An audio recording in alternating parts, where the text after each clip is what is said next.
Thank you. So welcome to each and every one of you. We are aware that folks are tuning in from all over the world. So I offer good morning, good afternoon, good evening, wherever you are. Welcome. I hope that covers all of our bases. I'd like to say thank you for taking the time out of your day to spend this hour with us. And as Taylor said, we welcome you to drop a line, where you're from. It's always good to see where folks are tuning in from. That's the fun part of these online gatherings. We get so many people together from all over. So feel free to do that. I am Nichelle Harrison. I am the Director of Membership and Belonging for the Center for Courage and Renewal. My partners today in crime are Taylor Culliver. Taylor is our Director of Strategic Initiatives at the Center for Courage and Renewal. And our honored guest today is this guy that some of us may know, writer, philanthropist, and he just happens to be our senior founding partner, is Parker J. Palmer. Welcome to both of you for being here with us today on our community drop-in. And I'll pause just a second in case Taylor or Parker would like to say a word of hello. Just call me Grandpa. We're happy to be with you, Grandpa, and Yeah. I'm really excited to be here. Thank you, Nichelle, and thank you all of you for showing up and spending a little time with us today. Yeah. So today, our conversation is going to be centered around community. We are calling these community drop-ins. We would like to get to a place where these are regular gatherings that we can all depend on, maybe once or twice a month, but we're just forming and shaping them right now. So welcome to I think this is our second community drop-in that we have done so far. So you'll see these, the shape of these kind of transform as we move forward and bring these together. But today, our topic is going to be community. Why is it important? How do we honor it? How do we hold it? How do we be a part of it? Community and belonging is fundamental to who we are as human beings, and it's also very central to what we do here at the Center for Courage and Renewal. So we want to make sure that the way that we're thinking about the community, the way that we're shaping community, defining it, embracing it, is also inclusive of the way that our larger Courage Network is doing that. So it's very important for you all to be a part of this conversation. And again, we welcome and we thank you for being a part of this conversation today. We have a brief hour with you today, so I wanted to kind of go over how our time was going to be spent with Parker. We've planned for 25 minutes kind of in conversation with Parker, Taylor, and myself back and forth. And we will have a 5-minute break, and we'll offer you just some self-reflection time on the conversation, and ask that you take those 5 minutes to enter any questions, maybe comments, questions you have on the conversation into the chat. And that will help inform our next part of the conversation. So we'll go into it. So what we'd like to do first, we have a piece as an opening reflection, actually, that we'd like to offer.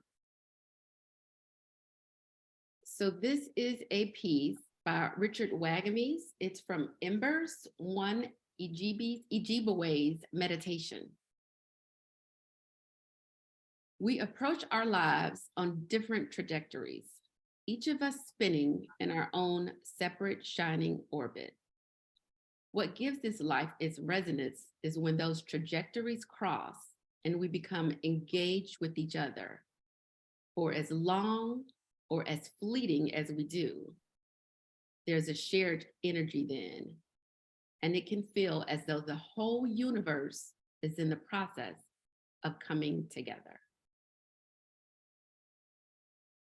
I'm wondering right now if anyone would like to raise their hand or come off mute to offer a second voice into the conversation and just read this again.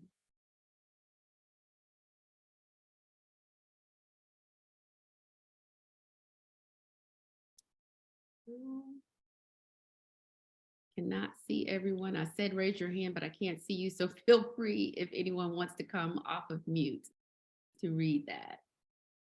Yeah, Judy. We approach our lives on different trajectories, each of us spinning in our own separate shining orbits. What gives this life its resonance is when those trajectories cross and we become engaged with each other for as long or as fleetingly as we do. There's a shared energy then, and it can feel as though the whole universe is in the process of coming together. Thank you, Judy.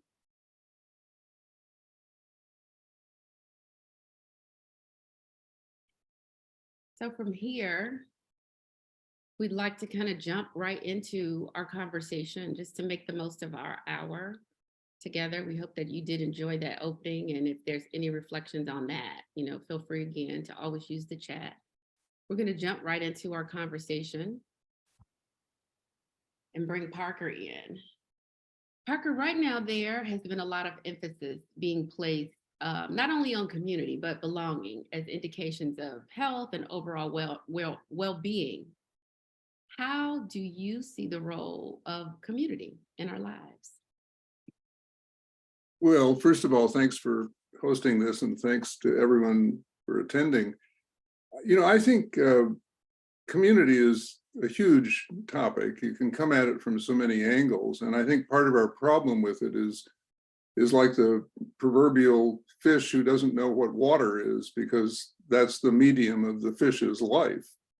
And we're kind of like that in relation to community. I think our consciousnit of it goes in and out, partly depending on those personal health factors that you just mentioned. But it gets very complicated as life goes on. So it seems to me we start with the fact that from the Big Bang, not an atom has been lost or created. They've all kept recombining in different forms. And that means that the atoms in my body and your body connect us with everything, with each other, with distant stars and everything in between. So at that most kind of global cosmic level, we are members of one another. I mean, I wasn't there at the Big Bang, but I take this from reputable physicists who claim that this is the case. Atoms connect us with everything, and then we are born as aware creatures into community. We're totally dependent on it when we're infants and small kids. And there's a stage in an infant's life when the infant can't even tell the difference between himself, herself, and the surroundings. That's a dawning piece of consciousness where you start to realize, oh, I guess I'm something different from all this around me, and I'm somehow going to have to take account of that as life goes on. But then I think, depending in part on the culture or subculture we're born into, and that's a topic worth exploring, I think, we get programmed into thinking of the self-sufficient self as the basic unit of life, even though there's an enormous amount of evidence to the contrary. I mean, there is no such thing as a self-sufficient self. We just imagine it in certain subcultures, certainly the subculture in which I was raised.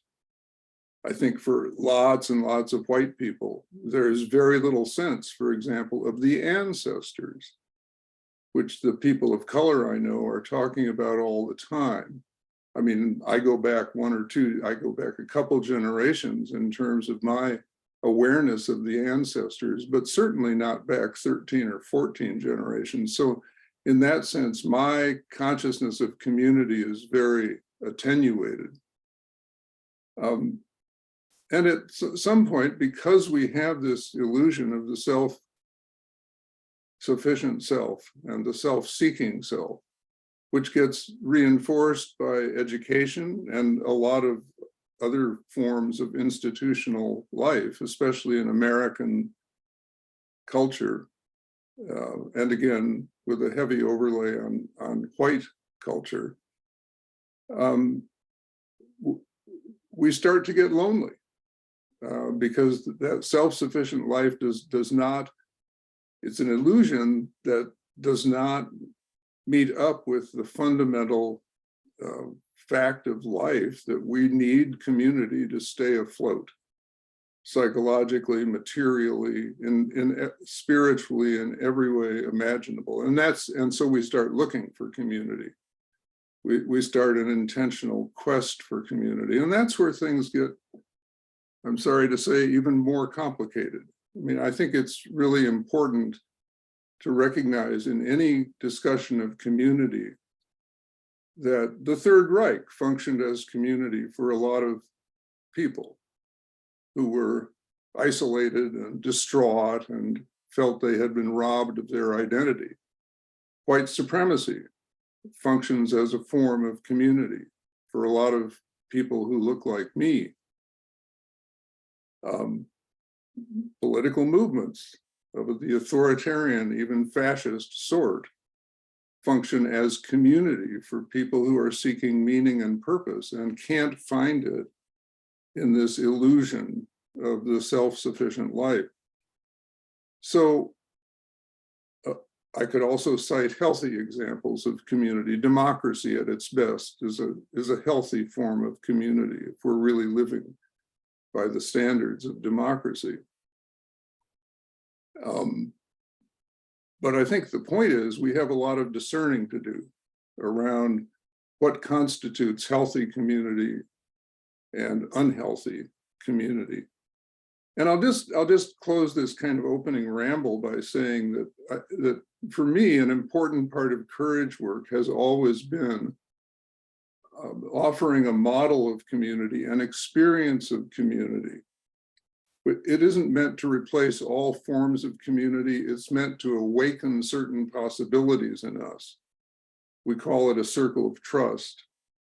We call it a certain way of sitting together according to certain principles and practices. We call it a community of solitudes where our purpose is not simply to have a conversation with each other around the edge of the circle, but to support each person as they come closer and closer to their center, which is a center in which they will more fully recognize their dependence on community and become more fully contributors to the community or communities on which they depend in kind of acts of mutuality that are required to keep community going. So I think we have a particular contribution to make, which is best made when we maintain our principles and practices, when we maintain our touchstones and have high degree of awareness about what we're doing when we offer these experiences of community to the world.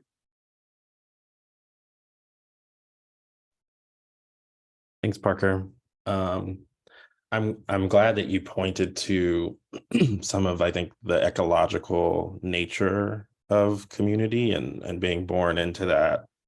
And I'm also very aware that, I mean, even as we speak right now, I know in the United States, there's, smoke clouds billowing down from Canadian wildfires that are keeping people very much indoors. We live in what I would deem somewhat of a dangerous world and also a polarizing world. Apple, I think everybody saw, just came out with the new kind of augmented reality goggles in which we're all going to be walking around with these big kind of screens attached to our eyes and our heads. And so I'm just wondering, with all of the kind of the things that keep us out of community, right? Whether that be ecological disaster, violence in many forms, digital isolation, and the ways in which digital platforms have kind of driven us what paradoxically was supposed to be closer together, but to me, it feels perhaps farther apart. What would be your advice to someone like me who's looking at the world and saying, it doesn't feel like it wants me to be in community. It feels like it wants me to chill out here at my home with my wife and kids and just kind of maintain our safety. And so how do you kind of hold all of the things that are going on in the world with this idea that community is kind of second nature to us and vital to our health and well-being. Yeah, it's obviously a big, important question, and there's no one or easy answer to it. What I think is, for starters, and I'll hold for a moment on talking about systemic change, which we all know is vital, but there are steps in that direction. I think each of us has an opportunity, every human being has an opportunity to think of herself or himself as a planter of communal seeds, as a creator of communal opportunities, as a holder of spaces where community might come more fully into being. For me, so much starts at the level of individual intentionality. But why am I here? What am I doing with my life? I had a philosophy professor many, many years ago who said something that I've never forgotten, unlike most of what was said to me as an undergraduate. He said, the who am I question is important, no doubt about it. You need to find your own identity and integrity, but equally important is the whose am I question. What is my community of reference? To whom do I belong? If I'm working, who am I working for? If I'm serving, who am I serving? And the answer to that question can cut through a lot of structural and systemic nonsense. I mean, I think one of the things we've helped teachers do, for example, is to realize that if they want to abide by the teacher's equivalent of a Hippocratic oath, they must understand that they are not accountable to the test makers and those who count the scores. They are not accountable to the politicians who are making policy decisions about education that are based in ignorance of what education is all about. They are accountable to the kids. They're accountable to the students. And it seems to me that when your life starts taking that trajectory, you become a planter of those seeds. And the more you understand about how to hold the spaces required for creative forms of human gathering and meeting, the better you become at that job. And it may be in the family, it may be in the neighborhood, it may be in the larger civic community, it may be in the workplace, it may be in a religious community of some sort, it may be in formal politics. But wherever it is, you're making a contribution and you're planting seeds of change, which I think is one of the things that we're trying to do in our work and have been trying for 25 years. Can all of that add up to systemic change? I don't know of any other way to get to systemic change, except those cadres, what Edmund Burke called the small platoons, or Margaret Mead called the small communities of people who make a difference in the world. I think we're trying to be a hothouse for some of those forms of new life.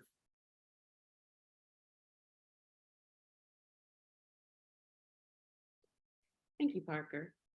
You talked earlier on, you spoke about how early we seek community in our lives. And you spoke about being a planter of communal seeds and how important it is for us to learn how to hold these spaces.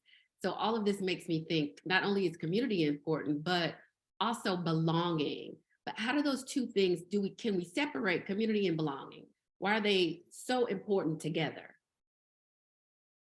I think you're right, Nichelle, it's that sense of belonging that people are looking for. And I don't know how to separate that from community. I think I think it's important to say that most of us have multiple forms of community in our lives. And so it's not that one size fits all, or that we're looking for one community to do the whole job for us. I think most people who are in a committed relationship of some sort understand that even out of that committed relationship, they can't get everything they need. And it's important to the health of committed relationships that we find other forms of connectedness and belonging that can meet some of those other needs. That's to the health of all concerned. But it absolutely is about belonging. I think, the question is, do we choose to belong to something pathological and toxic? Because there are points in life when that becomes very attractive to people. A form of community that helps me express my anger, my resentment, my desire to project all of my issues on somebody else. That loops back to the forms of community I was talking about earlier: white supremacy, anti-Semitism, the Third Reich. It goes on and on. And of course it goes on and on, because there's a part of the human self, and it's in all of us, that seeks the cover of darkness when we don't have a container to hold our own lives in a healthy manner. And a healthy manner means one that allows us to stay open, to stay vulnerable, to speak our truth, to be recognized not only for who we are, but who we are becoming, to have a sense of accountability to one another that doesn't deteriorate into conformity, that offers us an experience of diversity that is life-giving and creative, not full of fear and suspicion. I think all of that is what a healthy person looks for in belonging. And it's hard to talk about education these days with any sense of hope when we have Amanda Gorman's poem being banned by a school in Dade County, Florida, because some mom decided that it was a hateful poem.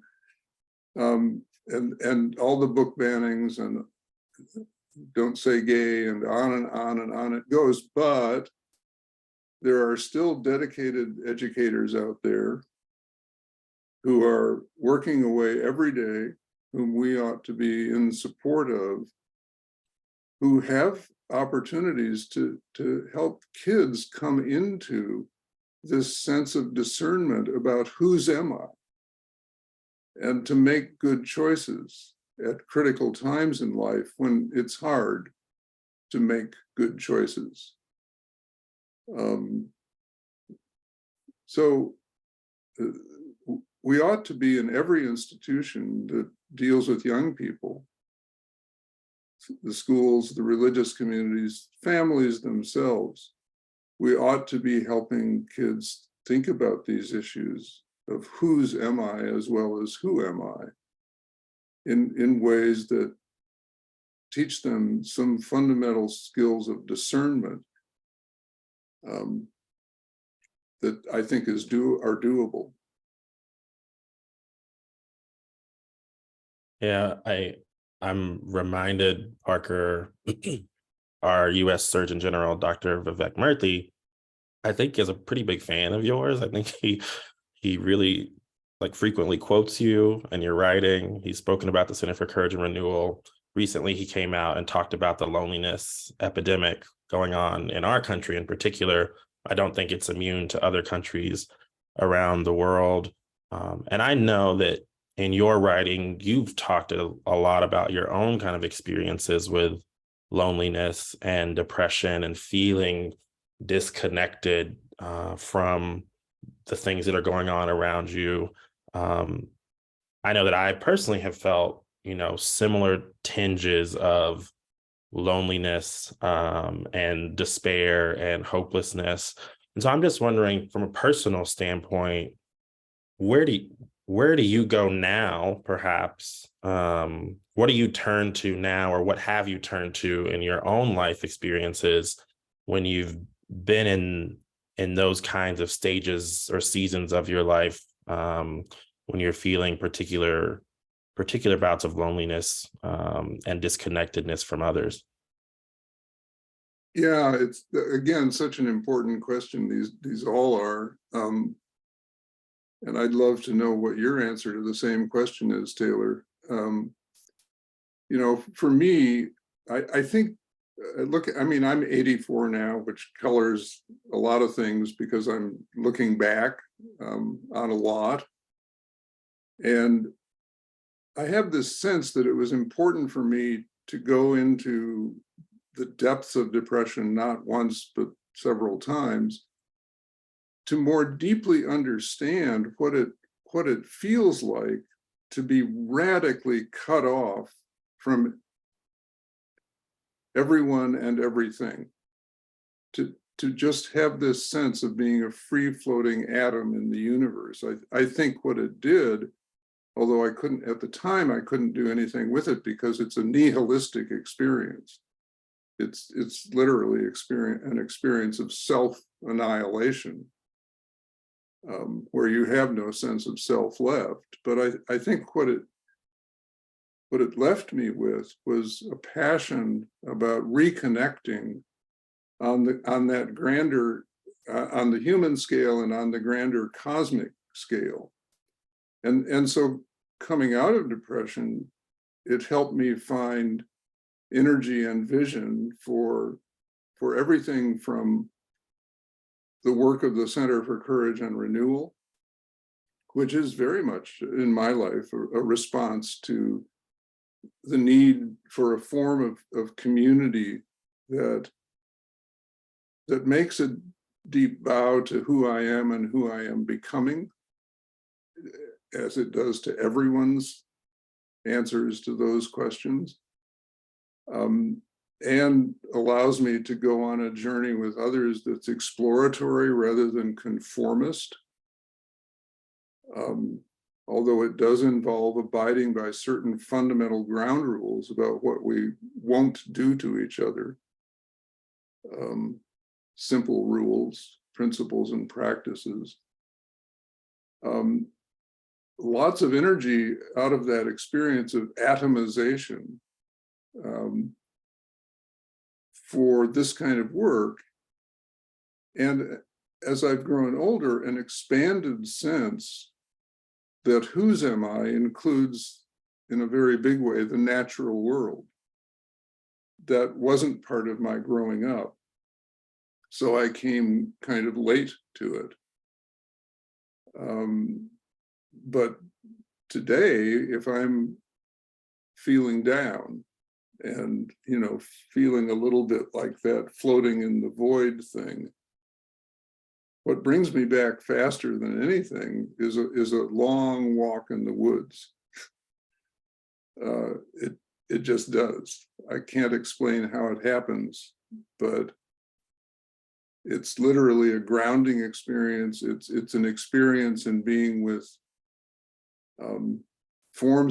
tenacious forms of life that have either hung on for a very long time or that participate in this cycle of eternal return, year in and year out, that is so soul satisfying to me as a sign of hope.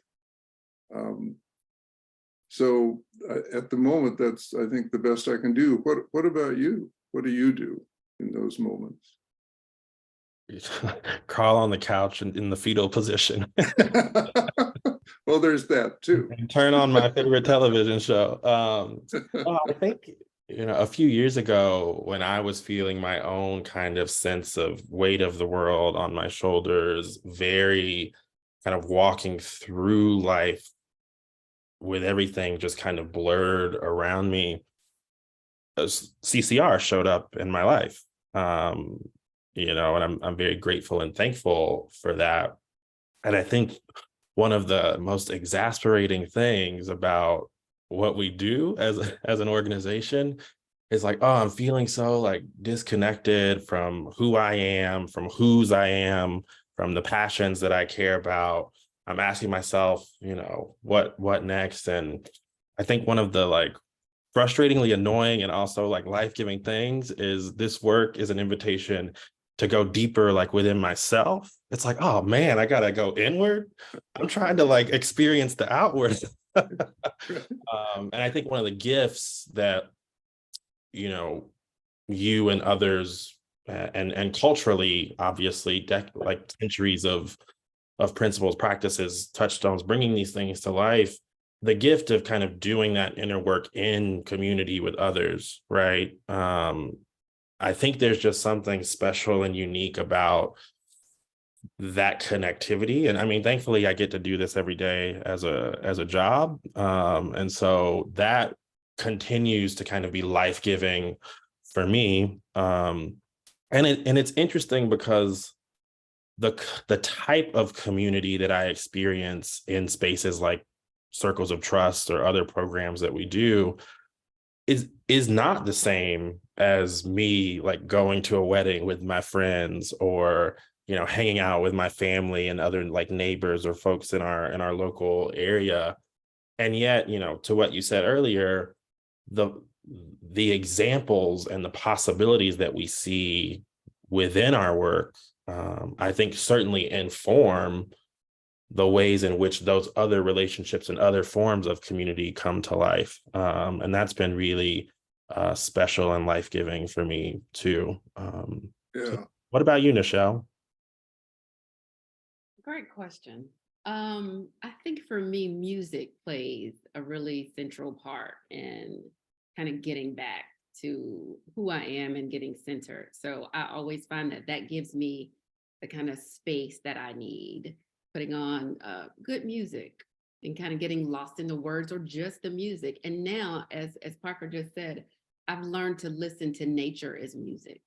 Like I just love sitting outside and listening. And I've never thought of it before as music, but I'm like, this is a natural orchestra.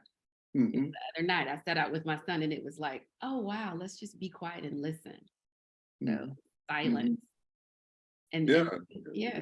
Everything from that to Tina Turner can help. Oh, and right? That's what I had that on before he came out there. Right. I was teaching him about that. Actually, Parker. I'm like, this. Yeah, I've been binging Tina Turner for the last 10 days or so.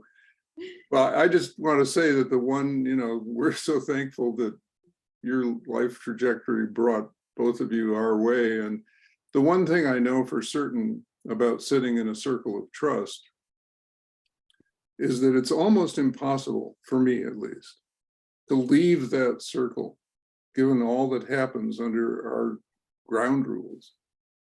Almost impossible for me to leave that circle still feeling like I'm all alone in the universe with my problems. And even though nobody has come up with a formula, a recipe, a prescription to solve my problem, there's some kind of solution in the fact of experiencing solidarity with others in wrestling with the problems. I mean, I've always said that, not always, but for a long time, I've said that the best words that I can ever hear when I'm wrestling with a problem, or that I could ever offer another person after listening to them wrestle with a problem, are the words, welcome to the human race. This problem, this struggle, however severe it may be, is not a disqualifying element of your life. It in fact qualifies you for the human experience. Welcome, we're all in this together. And while those words don't get spoken that directly in a circle of trust, those are the words I hear. And they help. Yeah. Thank you, Parker. This is actually a good segue into our 5-minute break that we're going to offer. It won't be long enough to go for a walk in nature, but perhaps you can stare out the window or so what we'd like you to do is just kind of digest some of the conversation that we just had. And it's also an opportunity that we'd like to get some of your thoughts and feelings into the conversation. So if you'd like to enter any questions into the chat, any reflections, we will let that inform the next part of our conversation. Feel free if you'd like to turn off your camera during these 5 minutes. It's 1:38 where I am. So whatever 5 minutes added on to that will be, and I will come back on and welcome us back, and we'll go back into our second half of this.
You'll just start to trickle back in. And for those of you who have your camera off, please feel invited to keep them off, but you are with us and you want to turn them back on, just to let us know you're here.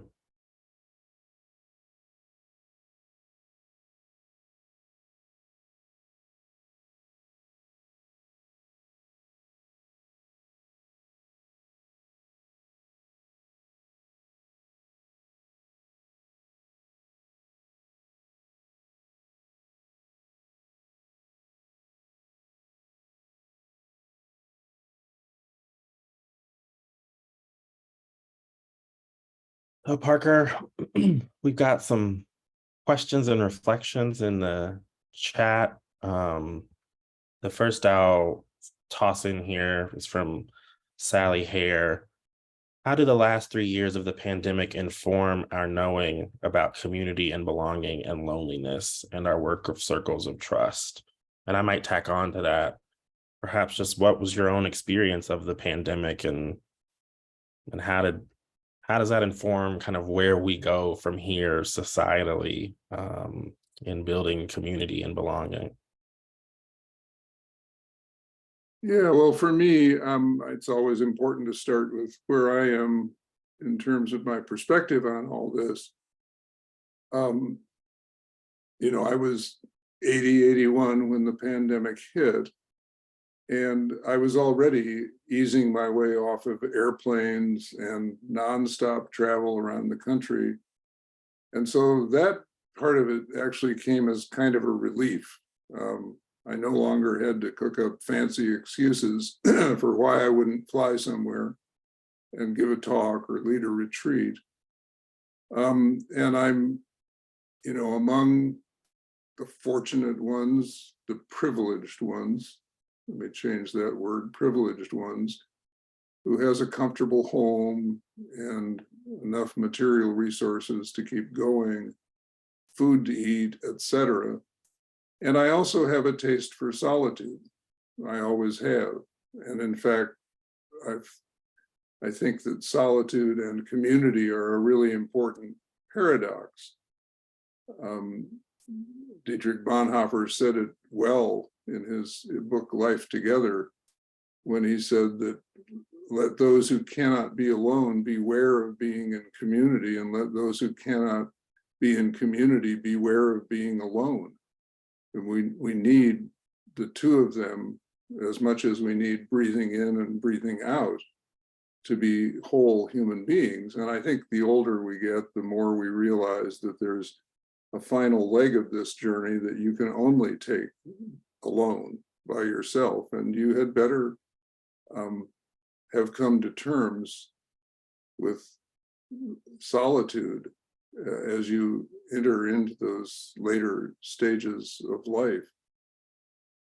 I know that for many people, the pandemic created much, much more serious hardship than it did for me.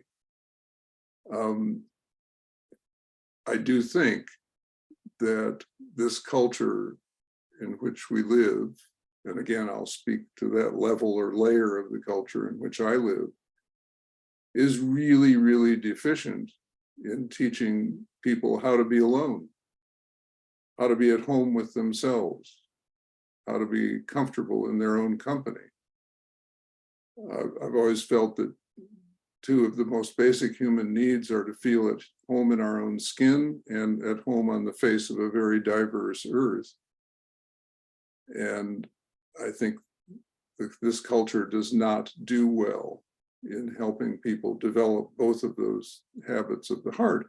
And that was reinforced for me by the pandemic and all we learned about its differential impact on different demographies. So that learning is a work in progress, I think. I don't think anyone knows what the outcome will yet be.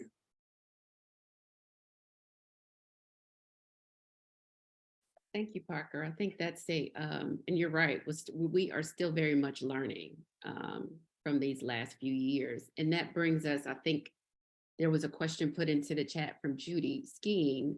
How does tending solitude and tending community become dynamic? We become a dynamic organic flow. how can we, and she mentions the Mobius strip in that, how can we get that solitude, and tending community into a flow in our lives? Can you speak to that?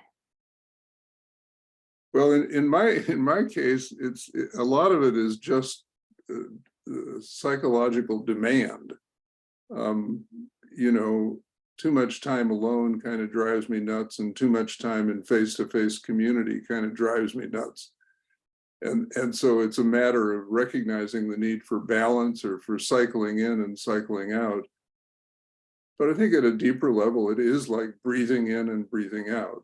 There's something in me that knows that both who am I and whose am I are important questions. That was planted in me many, many years ago. And that I can't be whole unless I keep living into answers to both of those questions. So the one takes me into solitude and the other takes me into community. We just had here at what we lovingly call the home, Sharon and I, the home. Sharon's the nice lady who takes care of me here at the home. We just had a visit from my son and his wife and their two teenage daughters, 14 and 16. And it was absolutely wonderful to have them here, and it was absolutely wonderful to see them go home. It was, a very intense form of community for about 5 days. And then there was a need for restoration and breathing again, and missing the laughter and so forth, but also enjoying something of our own rhythm of life. It was also really, really nice to see my son being on the other end of the teenage stuff that he gave me when he was a teenager. So this, a little revenge never hurt anybody, I feel. That too is part of community. I think, Parker, what you're pointing to, and this may trickle a little deeper and broader than what's going on at the home. But Tamara asked a question around, how we all manage our feelings and emotions when we hear news of Amanda Corman's poem being banned, or we're embarking on here in the United States, what's sure to be another volatile kind of election season. There is, I think, a lot of hopelessness just in our kind of general zeitgeist and with the world. And so I think what I'm going to point to with this question, and what Tamar might be getting at, is, here in this space, I don't think it's wrong, perhaps, to say that most of us here probably have similar values, similar belief systems, not necessarily politically, but certainly in the ways in which we want to show up as human beings in our lives.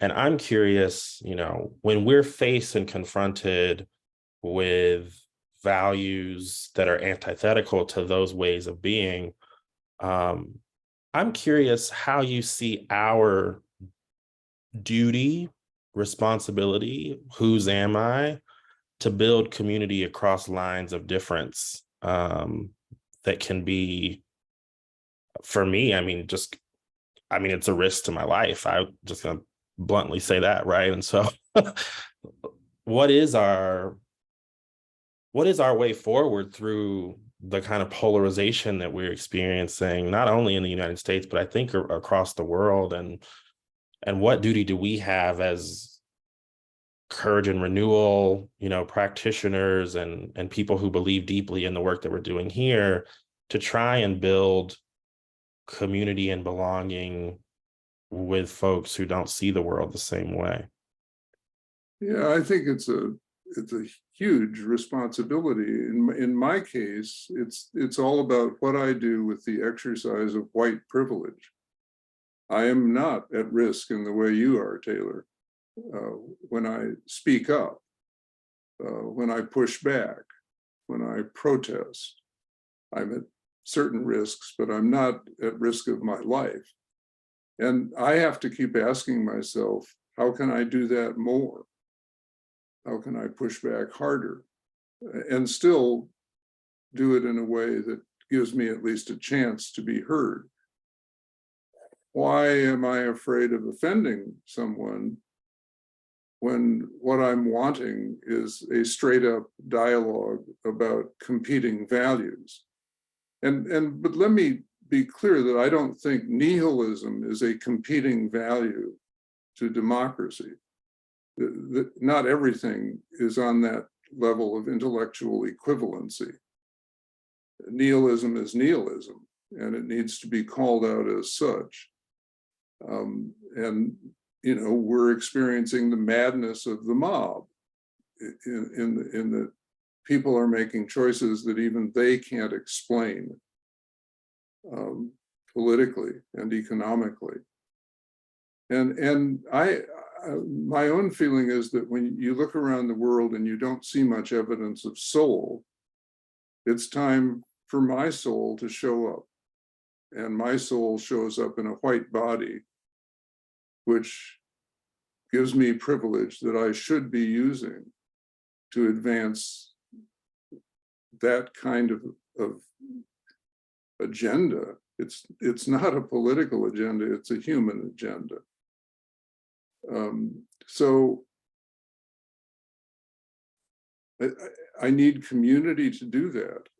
But when I do that, I'm amazed often at the kind of community, the quantity and quality of community that rallies around. I think a lot of us are, when we keep a lid on the passion with which we believe some of these things, we lose track of how many people share that belief. And in the face of mass media, which are always going, either social media or traditional media, which are always going for the most egregious story out there, we can easily get a distorted view of what life looks like on the ground for a lot of people in this country.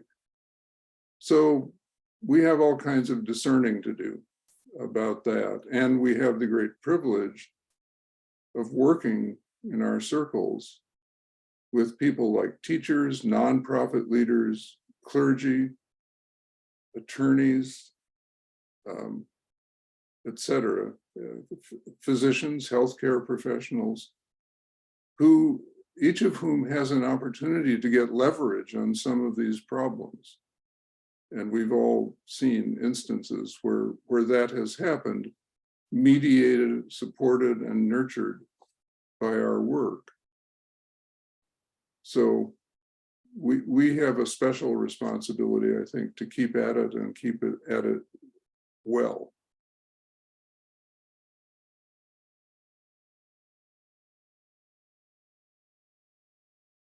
Thank you, Parker. I know that I would like to get one more question in from some of the folks who don't have. I think this question comes from Will Forsythe.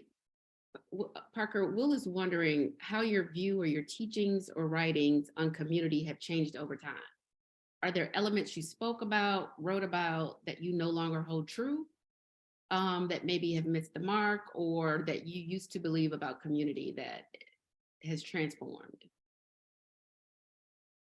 The truth of the matter is that I don't remember a lot of what I wrote because I wrote too much. So I can't speak to every detail in that question.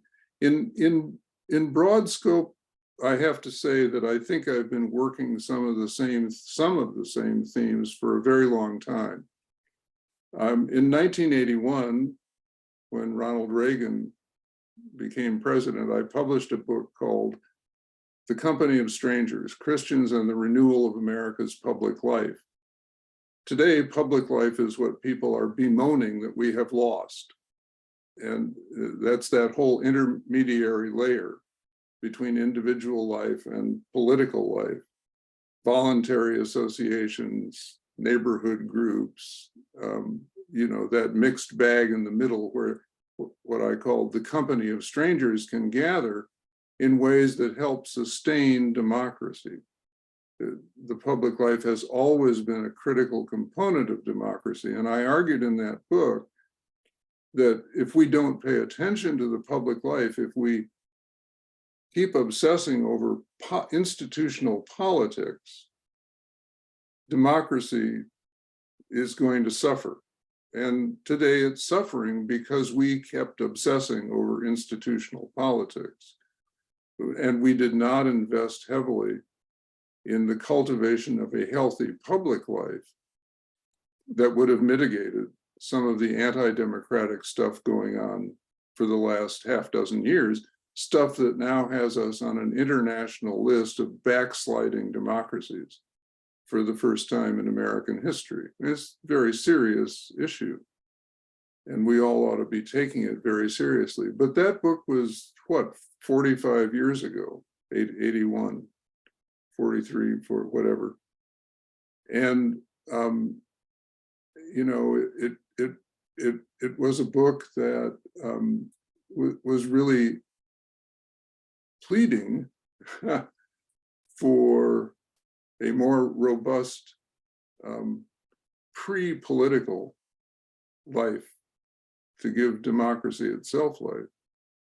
And it was published in the year that Ronald Reagan became president, and thus began an evolutionary process in the Republican Party that a lot of political scientists will say has taken us to where we are today. So you could call the timing of that book, you could call it ill-timed, or you could call it right on target. And I'm not sure what to call it myself. But those are themes that I would work again and again today, because we need a revival of public life. It's a lot of what Vivek Murthy is calling for in the Surgeon General's report about loneliness, because the public life is where the need for affiliation gets met. It is also where democracy gets nurtured. And I think, again, we're playing a role in that through our work.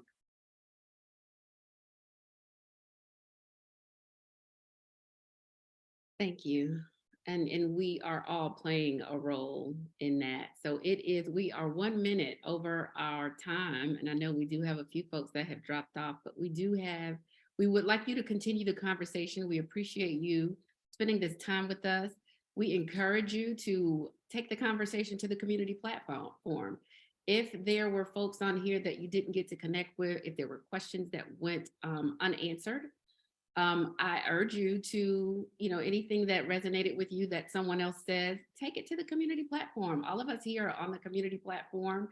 It's easy to search for others there, and we would love for you to continue these conversations. Thank you so much, Parker. Thank you, Taylor, for your time. We do have a really brief grace note that we'd like to offer.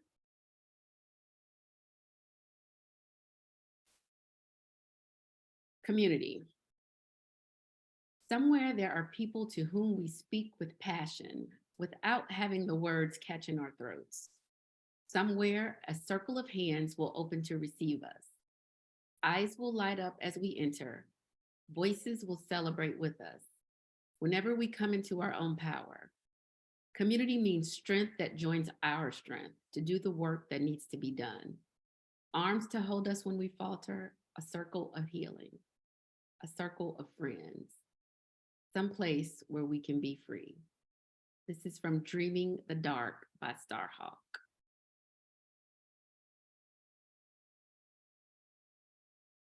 Thank you folks so much for joining us.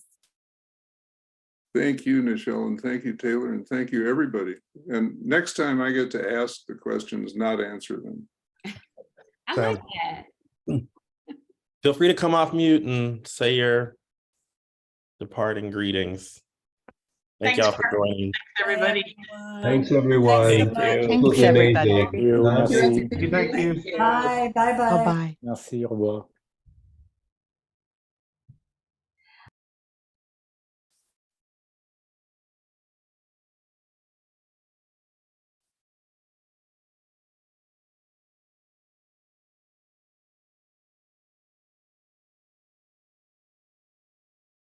Let me stop the recording.